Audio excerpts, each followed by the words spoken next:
Bonjour, mes amis. My name is Madame Charney, and your wonderful teacher, Madame Flanagan, is a very dear friend of mine. In fact, when my son Toby was in grade 1, I would come in to read stories to the children in Madame Flanagan's class. And so she has asked me to read a story to you. I'm so excited to be reading Charlie and the Chocolate Factory by Roald Dahl because it's full of magical words. When you listen to this story, pay attention to the words that make you wonder, the words that make you feel sparkly inside. And pay special attention to our hero, Charlie Bucket. There are 5 children in total in this book. Augustus Gloop, a greedy boy. Veruca Salt, a girl who is spoiled by her parents. Violet Beauregard, a girl who chews gum all day long. Mike TV, a boy who does nothing but watch television. And Charlie Bucket, our hero. Chapter 1. Here comes Charlie. There were 2 very old people, the father and mother of Mr. Bucket. Their names are Grandpa Joe and Grandma Josephine. And there were 2 very old people who were the father and mother of Mrs. Bucket. Their names are Grandpa George and Grandma Georgina.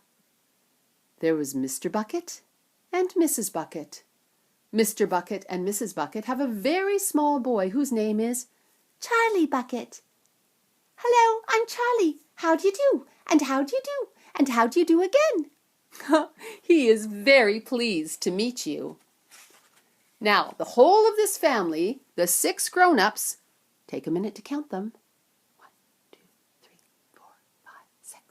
And little Charlie Bucket lived together in a small wooden house on the edge of a great town. The house wasn't nearly large enough for so many people, and life was extremely uncomfortable for them all. There were only 2 rooms in the place altogether, and there was only 1 bed. The bed was given to the 4 old grandparents because they were so old and tired. They were so tired that they never got out of bed. Grandpa Joe and Grandma Josephine on one side, and Grandpa George and Grandma Georgina on the other. Mr. and Mrs. Bucket and little Charlie Bucket slept in the other room upon mattresses on the floor. In the summertime, this wasn't too bad. But in the winter, freezing cold drafts blew across the floor all night long, and it was awful. There wasn't any question of them being able to buy a better house, or even one more bed to sleep in. They were far too poor for that. Mr. Bucket was the only person in the family with a job. He worked in a toothpaste factory, where he sat all day long at a bench, and he screwed little caps on the tops of the tubes of the toothpaste after the tubes had been filled. But a toothpaste cap screwer is never paid very much money, and poor Mr. Bucket, however hard he worked and however fast he screwed on those caps, he was never able to make enough to buy 1/2 of the things that so large a family needed. There wasn't even enough money to buy proper food for them all. The only meals they could afford were bread and margarine for breakfast, boiled cabbages and potatoes for lunch, and cabbage soup for dinner. Sundays were a bit better. They all looked forward to Sundays because then, although they had the exact same thing, everyone was allowed a second helping.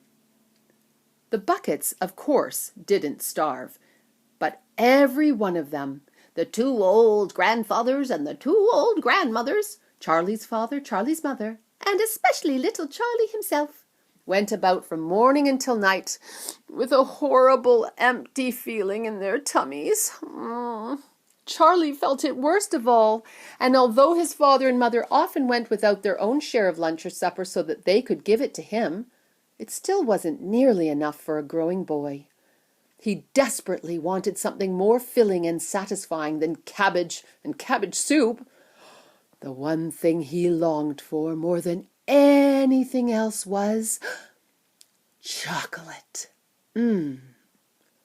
Walking to school in the mornings, Charlie could see great slabs of chocolate piled up high in the shop windows, and he would stop and stare and press his nose against the glass, his mouth watering like mad. Many times a day he would see other children taking creamy candy bars out of their pockets and munching them greedily. And that, of course, was pure torture. Only once a year, on his birthday, did Charlie Bucket ever get to taste a bit of chocolate. The whole family saved up their money for that special occasion, and when the great day arrived, Charlie was always presented with one small chocolate bar to eat all by himself. And each time he received it, on those marvelous birthday mornings, he would place it carefully in a small wooden box that he owned, and treasure it as though it were a bar of solid gold. And for the next few days he would allow himself only to look at it, but never to touch it. Then at last, when he could stand it no longer, he would peel back a tiny bit of the paper wrapping at the corner to expose a tiny bit of chocolate, and then he would take a tiny nibble, just enough to allow the sweet, lovely taste to spread out slowly over his tongue.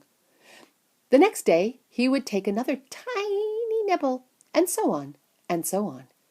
And in this way, Charlie would make his 10-cent bar of candy chocolate last him more than a month. But I haven't told you yet about the one awful thing that tortured little Charlie, the lover of chocolate, more than anything else. This thing, for him, was far, far worse than seeing slabs of chocolate in the shop windows, or even watching the other children munching creamy candy bars right in front of him. It was the most terrible, torturing thing you can imagine, and it was this. In the town itself, actually within sight of the house in which Charlie lived, there was an enormous chocolate factory. Just imagine that! And it wasn't simply an ordinary enormous chocolate factory either.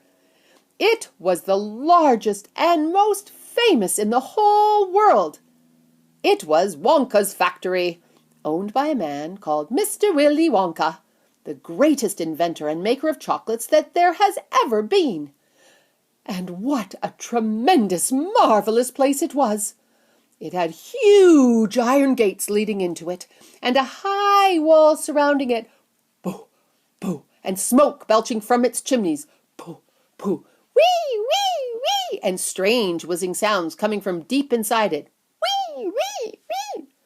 And outside the walls, for half a mile around in every direction, the air was scented with the heavy, rich smell of melting chocolate. Twice a day, on his way to and from school, little Charlie Bucket had to walk right past the gates of that factory. And every time he went by, he would begin to walk very, very slowly, and he would hold his nose high in the air and take long, deep sniffs of the gorgeous chocolatey smell all around him. Oh, how he loved that smell! And oh, how he wished he could go inside the factory and see what it was like.